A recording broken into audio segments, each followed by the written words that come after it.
Magandang araw po mga ka-explorer. Ngayong araw na ito, tayo po ay magngingilay patungkol sa Semana Santa. So, para sa inyo po, ano po ba ang kahulugan ng Semana Santa?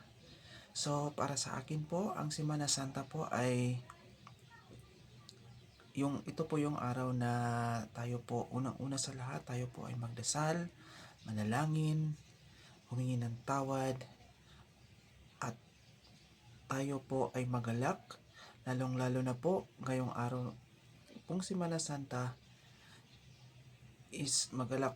Tayo po ay manalangin, tingnan po natin ating sarili, tingnan po natin kung gaano na po karami yung kasalanan ng ating nagawa.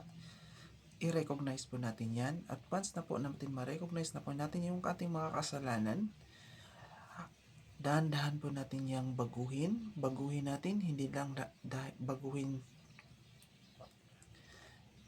na tayo-tayo lang, baguhin po natin sa gabay ng ating Panginoon. At once na nabago na po natin ang ating sarili, tayo po ay maggalak sapagkat ang Panginoon po ay nandito po sa ating puso.